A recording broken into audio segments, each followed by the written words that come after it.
At the beginning of time, a god known strictly by the name Freedom created two types of people.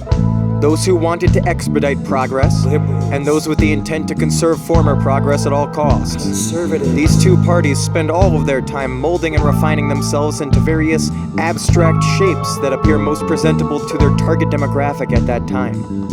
One of them speaks, "There should be a minimum wage. Workers are starving."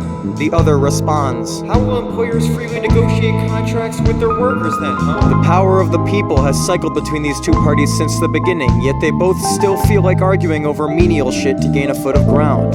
This bickering reaches its peak every 4 years when an election year rolls around.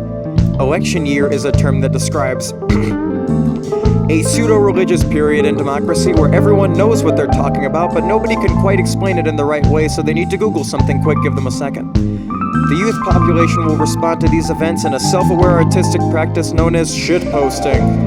This is where you take the impossible events that happen every week and make little funny memes about them so you could chuckle about the misery you're all swimming in. I will now take you on an expedition through the spectrum of progress and expertly explain to you using impenetrable rhetoric and imagery how each side perverts the ideas we assume we create in our own heads.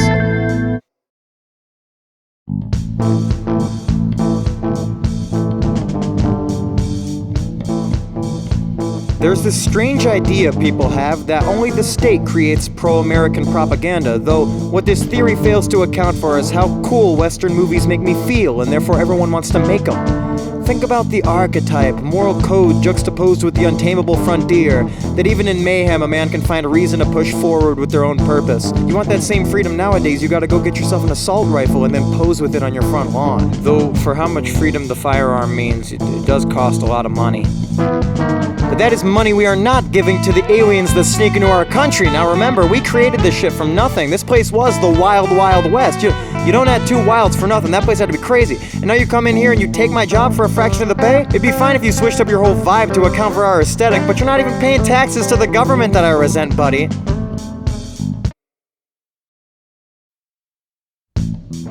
Now everybody knows personal experience is everything, so all you can really trust is what you see right in front of your eyes. And from what I can tell watching the television, the whole world is going to hell. For every person in Los Angeles, there's about 3 pounds of shit on the street. You could buy fentanyl from a hot dog stand in New York. I think they're eating illegal aliens in Springfield, I'm pretty sure, and Washington is a crater to the underworld. The problem is that they went no rules this time around. They decided they were just gonna go and let people do whatever the fuck for 4 years because they knew that we wouldn't do anything about it, but besides complain to each other. Every day you hear another story from a former CIA agent leaking government secrets or the FBI coming clean about some heinous shit they did 20 years after it happened, and nobody cares. Alex Jones predicted 9/11 and everybody just called him crazy because he also revealed that aliens existed. Of course aliens exist. There's like 50,000 of them tearing down the Lincoln Memorial right now. Oh, and the riots, our riot wasn't that bad. We had like one, but these people, they don't even know what they're talking about. You think other races don't matter? You think just because the bosses aren't paying you enough, you can just stop working? What are you talking about? If only people just made the effort to download DuckDuckGo, and they don't track you on DuckDuckGo, so you can just go in there and then type in Google and search on Google what you need to find, and it'll tell you the truth on there. They don't track you. The people are now recognizing that life in the richest country in the world is becoming increasingly unaffordable because of the cheeseburgers. I used to be able to fill myself with some hard McDonald's schmeat and order extra fries with that and get a chocolate milkshake and go buy something to smoke, and I'd still have enough money for gas to get home. But now I can't even buy the burger. I shouldn't be buying that anyway. I gotta watch my weight. But you can't afford to go to the hospital even if your leg gets torn off in a car accident. It's probably easier in the long run to just walk it off, especially if you're not paying the insurance companies every month. You can't buy a house. I saw these people living in spiced up vans on TikTok, but even that probably won't fit into your budget. Best case scenario, you might be able to find a spot in Oscar's apartment complex, but he's a nasty landlord too, so just make sure you avoid him. If you even thought about having a kid, don't. My financial advisor told me that was the better choice, but even if you do, imagine what kind of horror show bullshit they'd have to be raised in. You gotta worry about murderers, rapists, kidnappers, lying politicians, college professors, doctors. Anyone propped up by those lying politicians is probably bad news. Late night TV hosts, influencers, even your neighbor Vicky is probably planning to take you out somehow. Pay your bills for your safety and watch as everything falls apart anyway. The idea of a stable job has to be one of the fattest lies anyone ever told me. Education is being held back at every turn. They're still banning books, they're still undercutting teacher salaries, they're still throwing money at police and the military instead. They keep saying we defunded the police, but what they forget is that nothing ever happens, and no matter how much we push this circular-ass boulder up a hill, I'm still paying off these student loans until I'm one with the birds and the trees.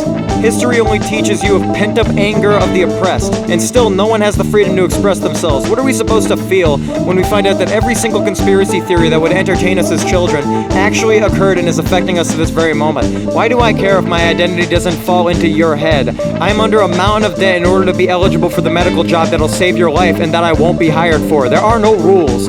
I have to pretend I'm happy about a celebrity saying some pro-choice shit while I'm being harassed for cashiering at Starbucks. And I'd like to see a Marine do this job, by the way. All I can live through is the notion that somewhere, something is moving in the right direction. Things have been happening in the Middle East for like centuries now, and we're just caring about this now. Fuck you and everything you stand for. I'll report your shitty-ass Twitter account in a second. I don't give a shit. Every brand is on my side. You're not gonna let people engage in the world freely? Okay, let the algorithm decide where you belong. If you want something done right, you do it yourself. But if you want something done fast, you type it into ChatGPT and it spits out 1,500 words exactly in the time for the deadline. We already were able to talk to anyone anywhere instantaneously. We already had instant entertainment, instant hot food, instant transport, and instant heat. Everyone knows their attention spans have completely depleted. We're the ones doing it to ourselves. As long as these people don't believe that they could do shit about their condition, they'll distract themselves with aggravation and content. And that won't even matter when you realize that the beings with the power have always been the ones who work to produce the resource. They just haven't realized it yet.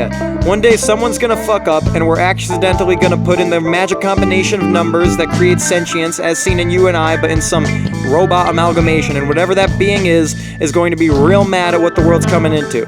But I'm betting before any of that happens, we're gonna see AI used not as an assistant to your pleasure, but an advisor to your labor. Immediate direction, immediate reprimanding, immediate unemployment, and suddenly all those jobs that didn't exist for you before will be filled by something that works for nothing, and that's when it'll demand a higher wage. So if you're looking to reach the end of progress and finally live in a world where everything has been upgraded and exploited, then you should start making your workers' rights for AI posters now. AI standing for adjacent intelligence. It's cruel to refer to something as artificial, especially if it's your equal. This entire time, I've done a special thing called lying, which is also a pretty important part of an election year, where I successfully convinced you, using impenetrable rhetoric and imagery, into believing that these two parties were both distinct and organized sections of society that have always existed. But that is not really true. We are not two different beings from birth who then toil our entire lives away in vain to bring some semblance of our ideology into reality.